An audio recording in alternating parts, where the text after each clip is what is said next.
वर्णिवेशरमणीय दर्शनं मन्दहासरुचिराननाम्बुजं पूजितं सुरनरोत्तमैर्मुदा धर्मनन्दनमहं विचिन्तये।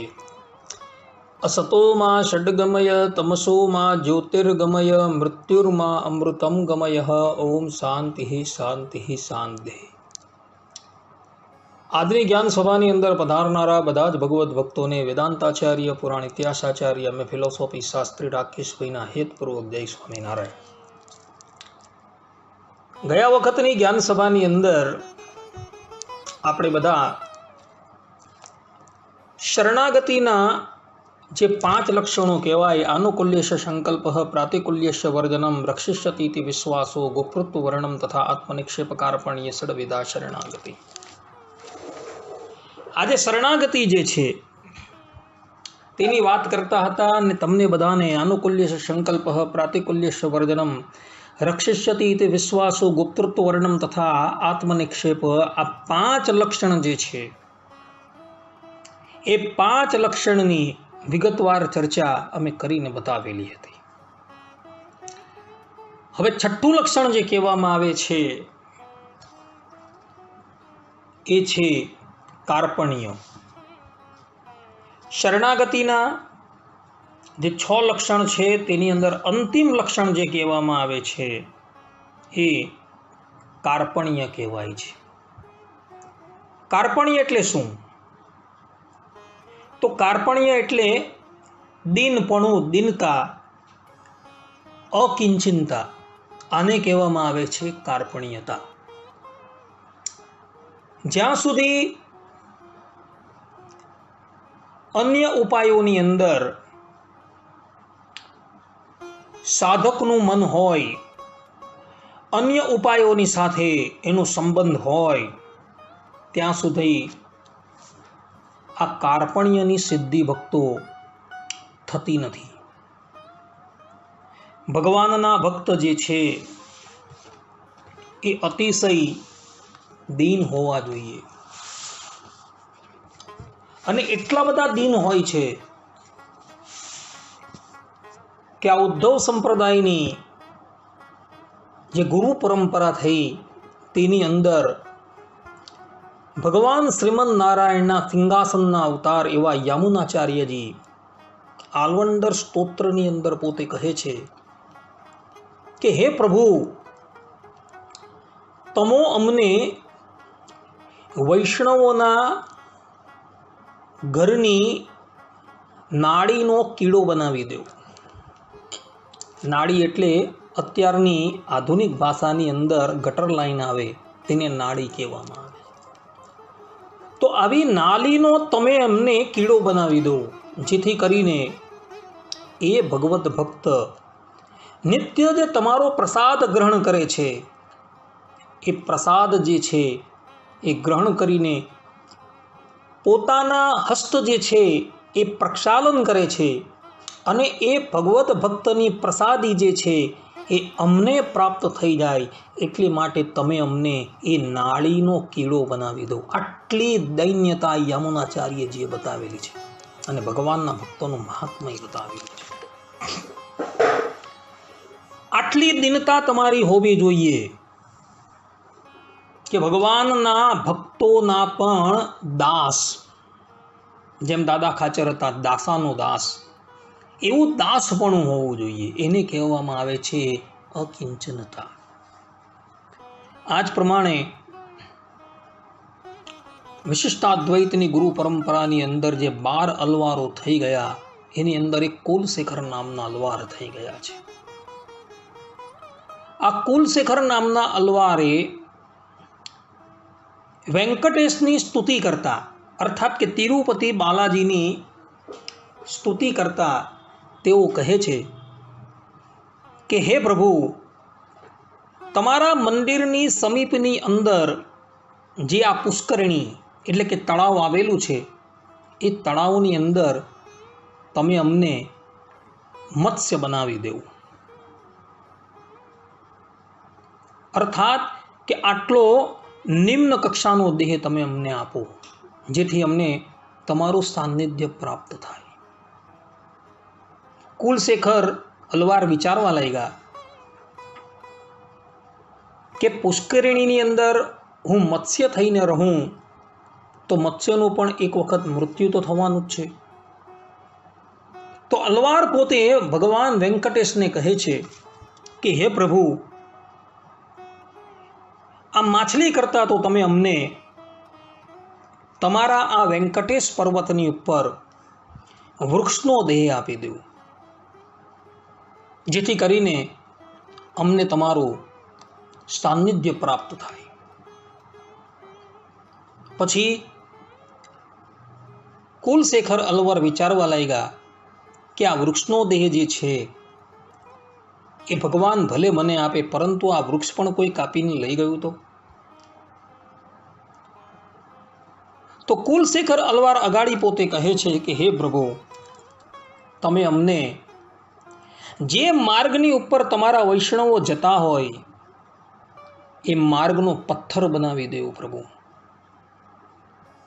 તો એ વૈષ્ણવોના ચરણારવિંદરની રજ જે છે એ અમારી ઉપર પડશે તો અમે કૃતાર્થ થઈ જશું. પુનઃ કુલશેખર અલવાર વિચારવા લાગ્યા કે વૈષ્ણવો જે માર્ગની ઉપરથી પસાર થાય છે, જેના પર હું પથ્થર થવાનું વિચારું છું, કદાચ એ વૈષ્ણવો એ માર્ગનો ત્યાગ કરીને બીજા માર્ગની ઉપર જતા રહ્યા તો. તો કુલશેખર અલવાર કહે છે કે હે પ્રભુ, એના કરતાં તો એ શ્રેષ્ઠ છે કે તમારું જે આ મંદિર છે એ મંદિરની જે પ્રથમ સીડી જે છે એ સીડીનો પથ્થર તમે મને બનાવી દો, કે જે સીડીની ઉપર ચડીને એ ભગવત ભક્તો જે છે એ તમારા મંદિરની અંદર પ્રવેશ કરે છે અને એમના ચરણારવિંદરની રજ જે છે એ મને પ્રાપ્ત થઈ જાય. આટલું બધું દીનપણું કુલશેખર અલવારે બતાવેલું છે. કુલશેખર અલવાર બીજા કોઈ નથી પરંતુ ભગવાન શ્રીમદ નારાયણના વરદ હસ્તની અંદર જે ધનુષ રહે છે, જેનું નામ છે સારંગ, એ સારંગ ધનુષનો અવતાર છે. પ્રપન્નામૃતની અંદર લખેલું છે આ વસ્તુ. ભગવાનના નિત્ય પાર્ષદ છે, છતાં પણ એને ભગવાનના ભક્તોનો કેટલો મહિમા છે. મુકુંદમાલા સ્તોત્રની અંદર કુલશેખર અલવાર કહે છે કે હે પ્રભુ, તમારા જે દાસ છે એના પણ દાસ છે, એના પણ દાસ છે, એના પણ દાસ છે, એમ ચિરકાલ પર્યંતના જે દાસ છે ને તેનો પણ હું દાસ થવા તૈયાર છું. તમે મને એ દાસ બનાવી દો તો પણ હું એને મારું ભાગ્ય સમજીશ. આમ ભગવાનની સ્તુતિ કરી એમણે કે ચિરકાલ પર્યંતના જે દાસ છે ને તેનો હું દાસ થવા તૈયાર છું. આટલું બધું દૈન્યપણું એમણે પોતાના સ્તોત્રની અંદર બતાવેલું છે, એમણે એને યામનાચાર્યજીએ. આવું દીનપણું હોવું જોઈએ. જો આવું દીનપણું તમારી અંદર હોય તો એ પરબ્રહ્મ પરમાત્મા તમારી ઉપર કૃપા કરશે. કંઈ જ લાવવાનું નથી, ખાલી દીનપણું લાવવાનું છે. ભગવાનને કહેવાનું છે કે હે પ્રભુ, તમે અકારણ કરુણાવલય છો, કૃપા નિધાન છો. મારા જેવા એક તો તુચ્છ જીવાત્મા પર તમારી કૃપા જે છે એ થવી જોઈએ, કારણ કે મારાથી વધારે કૃપાપાત્ર તમને બીજો કોઈ મળવાનું નથી. આવી ભગવાનની પ્રાર્થના કરવાની છે દીન ભાવે. તો આવું દીનપણું જો તમારી અંદર હોય ને તો ભગવાન જે છે એ તમને આ સંસારમાંથી અવશ્ય ઉગારી લે છે. આવું દીનપણું લાવો, પોતાને પથ્થર જેવા સમજો. ભગવાનના જે ભક્ત છે તેનો મહિમા સમજો. ભગવાનના જે ભક્ત જે છે એ ભક્તની સેવા કરવાની ઈચ્છા રાખો તો ભગવાન જે છે એ તમારી પર અવશ્ય કૃપા કરશે. કેમ? કારણ કે ભગવાન શ્રીમદ નારાયણ જે છે એ પોતા કરતાં પોતાના ભક્તની જે સેવા કરનારા હોય છે ને એના પર વધારે રાજી થાય છે. ભગવાન શ્રીમદ નારાયણનો એવો સ્વભાવ છે કે એ પોતાની સેવા કરનારાને તો પોતાનું ધામ આપી દે છે, પરંતુ પોતાના ભક્તની સેવા કરનારા જે છે એવા એ ભક્તને પોતાની પાસે એવી કોઈ વસ્તુ નથી જે એને આપી શકે. એ ઋણી થઈ જાય છે ભગવાન. ભક્તોની સેવા કરવાથી ભગવાન ઋણી થઈ જાય છે. યાદ રાખો, જૂનાગઢના જીણાભાઈનું દ્રષ્ટાંત છે ભક્તો. કમળસિંહ વાંઝાને પોતાના ખભે ઉચકીને એ પોતાના ઘરે લાવેલા હતા. જ્યારે અંતકાળ જીણાભાઈનો આવ્યો ને, તો એના પંચભૌતિક શરીરની નનામી એ ભગવાન શ્રીહરિએ પોતાના કાંધે લીધેલી હતી. અને ત્યાં એ નનામીની અંદર ચાલનારા બધા હરિભક્તોએ પૂછ્યું કે પ્રભુ, તમે આ પ્રમાણે જીણાભાઈની નનામી શા માટે ઉપાડી? ત્યારે ભગવાન શ્રીહરિ શું બોલ્યા કે એણે મારા ભક્તની સેવા કરેલી હતી અને એને લઈને એનું ઋણ મારા પર રહી ગયું હતું. આટલા ભગવાન કૃપાળુ છે ભક્તો. ભક્તોની સેવા કરવાની અંદર દૈન્યતા આવે છે, અહંકારનો વિલય થઈ જાય છે. પ્રપન્નામૃત ગ્રંથ જે છે એની અંદર તો સ્પષ્ટ રૂપે લખેલું છે કે ભગવાન કરતા પણ ગુરુ છે, ભગવદ ભક્ત છે, એની સેવા જો આવતી હોય ને, તો ભગવાનના ભક્તોની સેવા અને ગુરુની સેવા પ્રથમ કરવી. એક બાજુ ભગવાનની સેવા અને બીજી બાજુ ભગવાનના ભક્તો અને ગુરુની સેવા આવતી હોય તો ભગવાનની સેવાને તિલાંજલિ આપીને ભગવાનના ભક્તો અને ગુરુની સેવાને ગ્રહણ કરી લેવી. આવું પ્રપન્ના અમૃતની અંદર લખેલું છે. ભગવાન સ્વામિનારાયણ પણ વચનામૃતની અંદર ઠેર ઠેર જગ્યાએ ભગવાનના ભક્તોનો મહિમા પોતે ગાઈ રહ્યા છે. ભગવાન સ્વામિનારાયણ પોતે કહી રહ્યા છે કે ઇન્દ્રિયોની ક્રિયા છે તેને જો શ્રી કૃષ્ણ ભગવાનને તેના ભક્તની સેવાને વિશે રાખે તો અંતકરણ શુદ્ધ થઈ જાય છે ને અનંત કાળના જે પાપ જીવને વળગ્યા છે તેનો નાશ થઈ જાય છે. વચનામૃત પ્રથમનું 8મું વચનામૃત. ભગવાન સ્વામિનારાયણ સ્પષ્ટ કહે છે કે ઇન્દ્રિયોની ક્રિયા જે શ્રી કૃષ્ણ ભગવાન અને શ્રી કૃષ્ણ ભગવાનના ભક્તની સેવાને અર્થે જો રાખવામાં આવે ને, તો આ અંતકરણની અંદર જે અનંત કાળથી જે પાપો ઘર કરીને બેઠેલા છે ને, એ બધા જ પાપો જે છે એ સમાપ્ત થઈ જાય છે. ભગવાન સ્વામિનારાયણ ગધડા મધ્યના 41મા વચનામૃતની અંદર પોતે કહે છે કે ભગવાનની અથવા ભગવાનના ભક્તની સેવા ચાકરી મળે ત્યારે પોતાનું મોટું ભાગ્ય માનીને સેવા કરવી.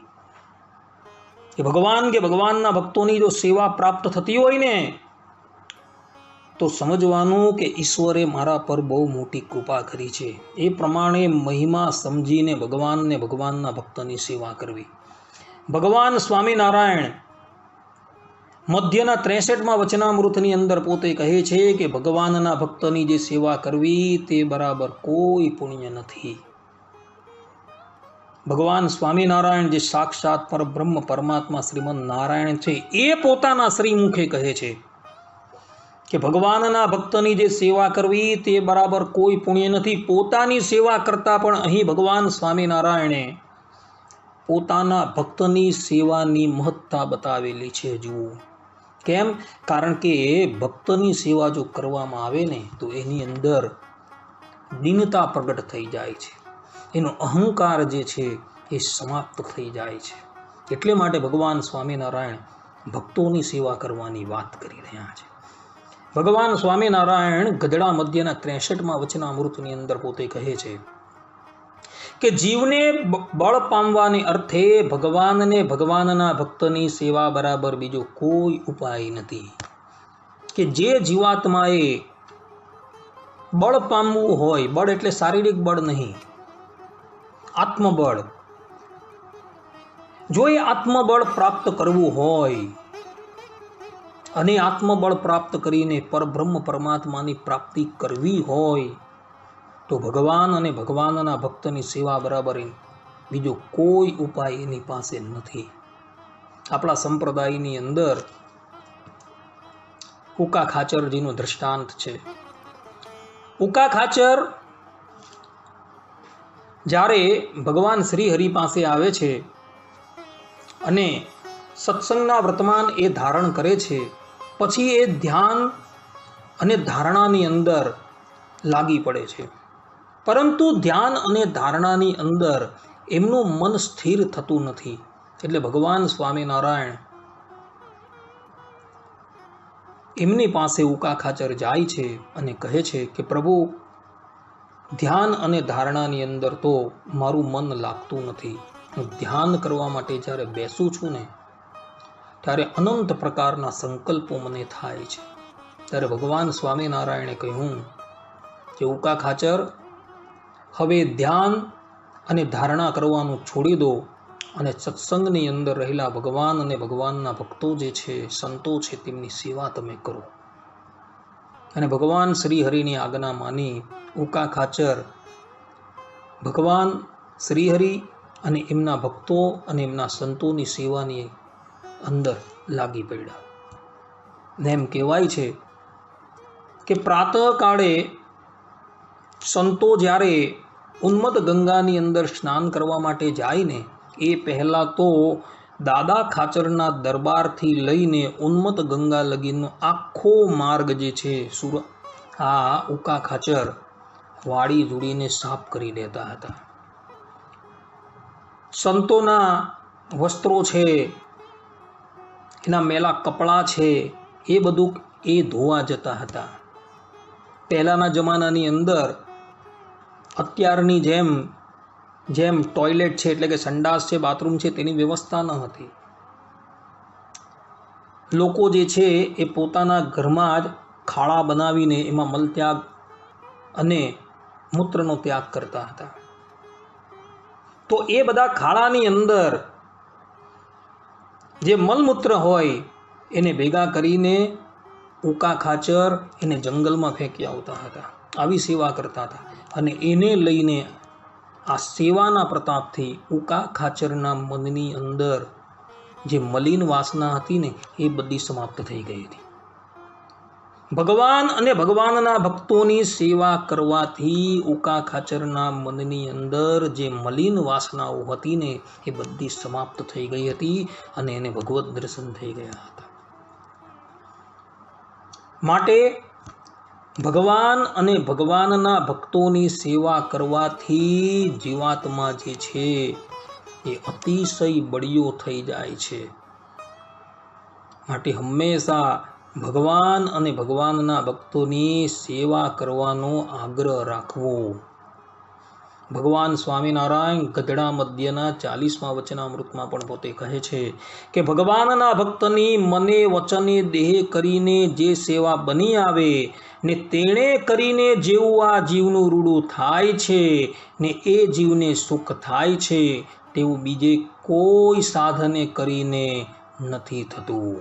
ભગવાન સ્વામિનારાયણ કહે, જુઓ કે ભગવાનના ભક્તની મને વચને દેહ કરીને જે સેવા બની આવે તેણે કરીને જેવું આ જીવાત્માનું રૂડું થાય છે અને એ જીવને જેવું સુખ થાય છે, એવું બીજા કોઈ સાધનથી થતું જ નથી. ભલે તમે તપસ્યા કરીને તમારું શરીર જે છે એ ક્ષીણ કરી નાખો, ભલે ભગવાનનો જાપ કરતાં કરતાં તમારી જીભ જે છે એ ટૂંકી પડી જાય, તો પણ એનો પાર નથી આવવાનો. પરંતુ ભગવાન સ્વામિનારાયણ કહે છે કે ભગવાન અને ભગવાનના ભક્તની